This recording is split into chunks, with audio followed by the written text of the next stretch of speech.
لیکن آج ہم داؤدی بوہرا جماعت کی ایک منفرد پہچان یعنی ان کی منفرد زبان جسے لسان الدعوت یا گجراتی میں دعوتنی زبان کہا جاتا ہے، اس کے بارے میں اپنے آئیڈیاز کا ایکسچینج کرتے ہیں۔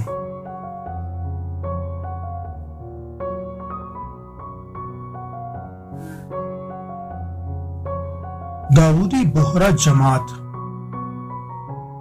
کی پہچان ان کی زبان لسان الدعوت کا گرامر گجراتی، اس کی وکیبلری یا ذخیرہ الفاظ اردو، فارسی اور عربی پر مشتمل ہے، اور سب سے انوکھی بات اس زبان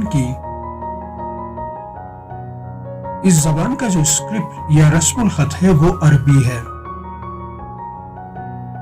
اگر اس کے تاریخی پس منظر کی طرف ہم جائیں تو جب یمن میں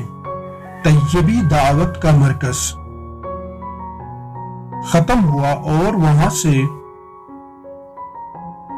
6th سینچری میں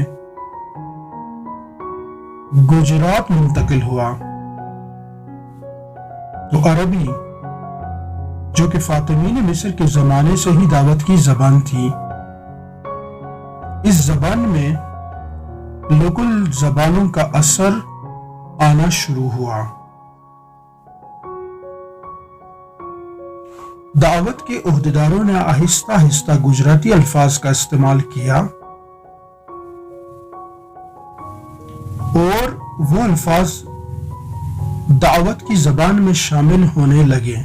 اور یوں ایک نئی زبان کا جنم ہوا جسے لسان الدعوت کہا جانے لگا۔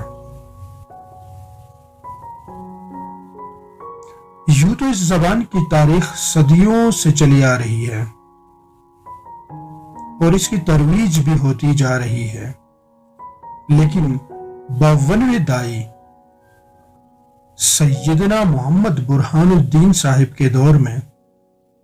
اسے ترقی اور عروج حاصل ہوا۔ سیدنا صاحب نے پوری دنیا میں اپنی جماعت کو اس کے استعمال کی تاکید کی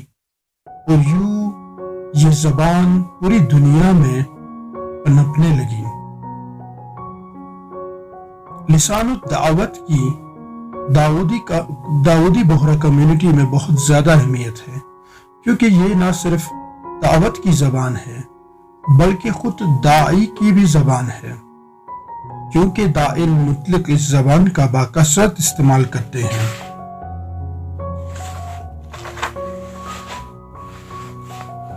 اسی لیے یہ داعی کی زبان بھی کہلائی جاتی ہے۔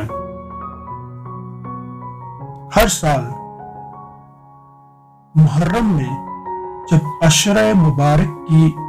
بابرکت محافل اور مجالس کا آغاز ہوتا ہے تو سیدنا صاحب امام حسین علیہ السلام کے مصاحب کا ذکر اپنے زبان پر لاتے ہیں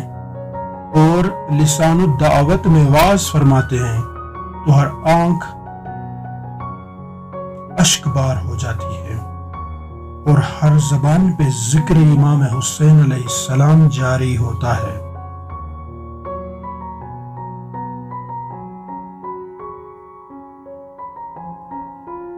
اور یوں اس زبان میں مذہبی وعظ و مجالس کا سلسلہ جاری رہتا ہے اور پورا سال اسی زبان میں داعی مطلق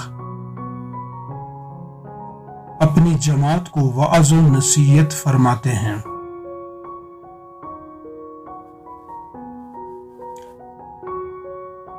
لسان الدعوت